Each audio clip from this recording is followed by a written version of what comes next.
Talofa, and greetings to all. My name is Matuanalua Alaimalo. Now, I want to talk about why this platform exists, introduce a little bit by myself, and why I started Lau Aganuu Faasoa. Um, so I have three Matai titles: Matai Tulafale, Matai Vaipo, which is the lowest level of the Matai titles of Samoa, Talking Chief title. This is where you first come into the House of Matais. This is the lowest level. So I have a Matai title from my Tia Sopo family from Batia, uh, Matuanalua Alaimalo, and I also have a title from my Utu family of Amoli, Oloie, and then my other title with my Patea family from Batia, Taona Veloilunga Yasua Mvaifonua. That's a pretty long title, so just go with the short version of it, Tao or Kao. So, a personal story of why I started Lau Aganuu Faasoa, how it came into existence. Um, First, let's back up a little bit. So, I became a Matai back in 1999, and it was a challenge for my mom, actually. I give a lot of credit to my mom. My mom is the motivator, the huge advocate of Leanganu'u, o le ngangana, le Samoa, ma mea uma mea kau leolanga matai. My mom is the big motivator, advocator for it. She pushes that a lot. So instilled it into me and my siblings on the importance of tautua. When you take it another level and become a Matai, it kind of solidifies your position within the family because now you have a voice, right? So um, back then, I knew very little. 1999. Uh, couldn't speak in the proper form or proper Matai oratory uh, language. So I told her, no, I don't know anything. I don't know how to speak on anything. I have very little knowledge. And she asked me, you should go become a Matai because her brother at the time just was bestowed the Tuyasa Sopo title not a couple years earlier. And she said, go and serve your uncle over there because none of us, meaning her and her siblings' children, were supporting his tenure. And then I said, I'll let you know when I'm ready. And she told me, being a Matai is one of those things that you will never be ready. You'll never be ready. E o mai a, koe fo'i mai a Yesu ke re sau. So I thought about it. I thought of it as a challenge. Right? And so 2 weeks later, finally told my mom, okay, let me try it out. So I was bestowed the title Matuanalua Alaimalo, which means it refers to the two Tama Matua that are from Batia, Tuyasasopo and Sanya. So that's when I first became a Matai. And the first few years was challenging, very scary, and it's very intimidated sitting in the house of Matais amongst other Matai because I was afraid to be called out to say a few things or to express what I thought about certain subjects. So yeah, it was pretty daunting and it was pretty stressful at the time. It's one of those, just sit in the back and don't want to say too much. But thankful to some of my Matai brothers that we were inducted at the same time. Those folks were already kind of seasoned from other families that they've become Matai, and they're a lot older than me. And they helped me out throughout the years. And so fast forward to Lau Aganuu Faasoa. A couple years ago, I went to my auntie's funeral in California, and I had some speaking points there. One of my uncles tasked me to speak on certain parts of the funeral, and that's when a couple of my cousins heard me for the first time, and they were like, "Hey," they were impressed, and they wanted, you know, um, to talk to me, get to know me, to actually learn from me. Uh, they were actually looking at me like, "Who's that young dude over there that's speaking pretty well with the Matai language?" Um, and so, because I live in Virginia, they live in California, we decided to get together on Zoom. And we got together, we started this about 2 years ago. We got together on Zoom on a monthly basis. We picked a Saturday each month and say, "Hey, whoever's available, just hop on." And I was able to share my knowledge. Um, and so this is how Lau Aganuu Faasoa began. We got on there, we would talk, they would ask questions, I would share everything I knew or I know, and we would talk scenarios, we would talk about the main points of the Lauma, roles and responsibilities of a Matai Tulafale, uh, speaking points based off of whatever event that you're at, um, the topic of your speech, and so forth. So we did a lot of those over the last 2 years, but very informal. Um, some of our sessions would go a little bit over 2 hours because we're getting into the weeds and uh, getting into very deep, interesting topics. Um, but what was apparent was my cousins and some friends that were able to hop on is their interest with the language, um, with the culture, with the ways and sacred foundations of Samoa, which impressed me. Uh, some folks, nah, but I think it's because we're a lot older now, and we see the importance of it, and we want to step up to the plate. We want to represent for our families, and we want to be able to perform at a respectable level to where we don't bring shame to our families, our village, or our church, for that matter. So this is how it started. It was more people started to reach out to me who weren't my cousins. The word started to get out, so I decided to, hey, let me put something together and do a more formal structure so that this can be available to not just my cousins but to anyone. So that's how that's how it got started. I named it Lau Aganuu Faasoa ever since we started. Just sharing the ways of the land. There's many ways to say it. Solo pule, Ileanganuu, Faasoa Nangana, but Lau Aganuu Faasoa just stuck, and that's what I went with. So we're running with that. Um, topic I'd also like to kind of discuss today is what is a tulafale? What it means?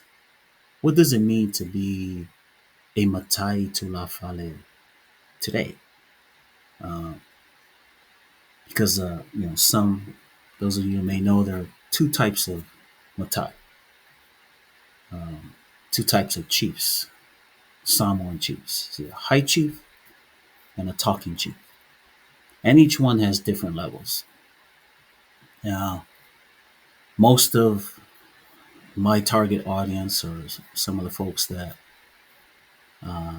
I've been talking to in the past, and my cousins, we're mostly Tulafale because that's where we start, right? You don't just come and jump to a high chief title, right? You have to earn the right to sit at the head of the house, the guest house, which we call the Bo Matuatala, before you have to serve. You have to put in work, right? You have to earn that spot. So most of us we start from the bottom, but there's an art to the talking chief, um, roles and responsibilities, and I think what it means to be one today is probably the biggest for me. This is just me talking up the top of my head on how I feel and how important being a Matai Tulafale is today. Um, I think so. One of the top roles that come to my mind is to protect the culture. And what I mean by that is to protect the culture by putting in the work at a high level. Um, I don't think you should become a Matai and then just not seek to improve your skills. I truly think you should always be working on self development. You should always be role playing, even if it's by yourself or even with fellow Matai.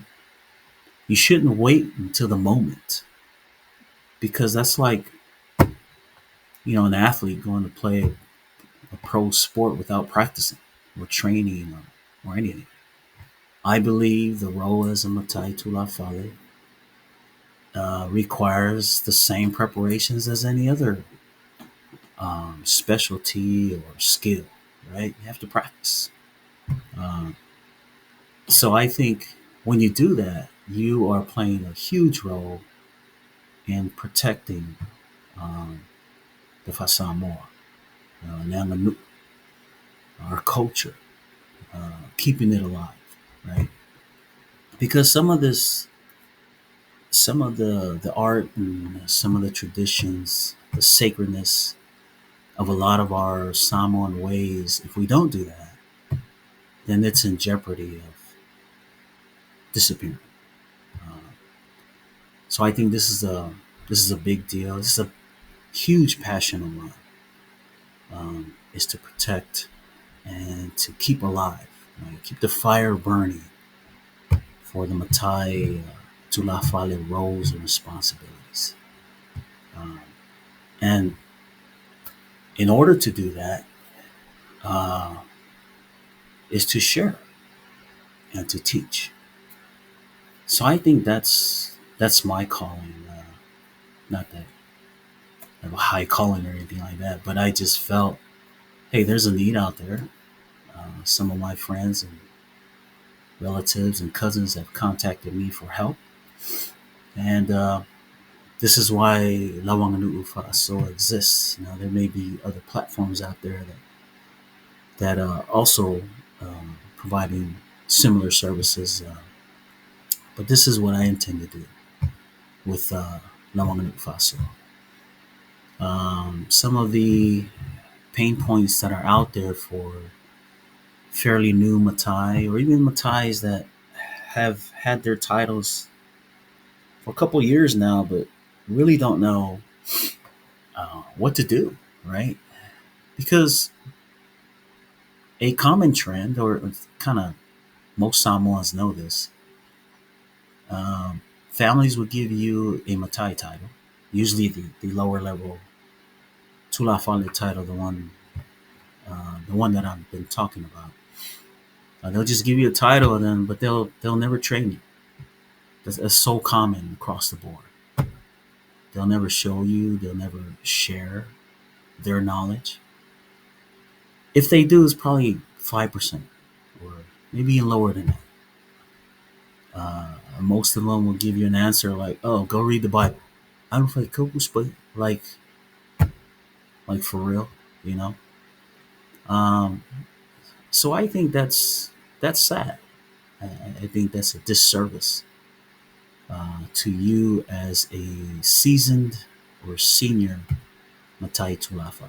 You should be training and helping out younger Matai or new Matai that are just coming into the fold, right?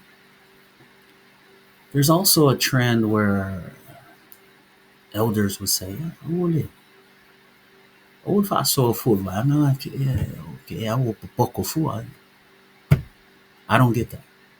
Uh, how are we supposed to be a stronger family or protectors of the culture and the language if that's our attitude towards that? So I don't agree with that. I really love the point that High Talking Chief Matiu out of the National University of Samoa, he mentioned this on his program. It's also on YouTube. I forgot the name of the program, but him and High Chief Mulipola used to do a lot of sharing of stories, ancient legends and stories of Samoa. And he mentioned this. He said, "Awole, awole tau fisa." Uh, don't hold on to the sacredness, right? Awole tau feel it all, right? Don't hold on to the richness. What he means by if you don't pass it down, even if it's your family members or anyone, right? If you hold all that treasure uh, with you and God calls upon you, it's gone. No one can get it anymore, right? So that's the whole point of keeping the fire burning, keeping the Samoa alive, is by teaching, sharing your knowledge so that others can thrive, do well with their family name and Matai. Yeah, there's probably, yeah, I get it. There's competition out there, and you don't want this other Matai to have one up over you or whatever. But I don't look at it that way. I look at it as sharing the culture and keeping it alive. Um, I believe it's very important. And that's what Lau Aganuu Faasoa will do and continue to do as long as we can. Open to anyone that's willing to learn the language, willing to embrace their Samoan culture and roots, and just learn. Even if you're not a Matai, you're just curious on how we do business as Matai, what are responsibilities within the family, the importance of our voice, um, the importance of taking care of our lands and speaking up for those who don't have a voice within the family council or the village council and so forth. Um, so yeah, those are uh, those are some of the points I wanted to mention on my first YouTube video for this brand new channel, Lau Aganuu Faasoa. We are excited and we can't wait to get this going. We officially launch with our first session on Zoom on June 7th, 5 p.m. Eastern Standard Time, because I'm in Virginia. But wherever you're at in the world, you could come on or you can view the recording afterwards. So our plan is to launch this first session is for free. We want you to experience it, give us some feedback, tell us what you think about it. It'll be a 2-hour session. We'll send out the link for those who sign up. You can sign up at our website, nauanganuufaasoa.com. And once you sign up, we'll be able to send you the Zoom link an hour, a week prior to June 7th. And we have a good line of topics to discuss on that day to start it off. And we hope you can join us. So If you're about this, like this video, subscribe, and see you on the next one.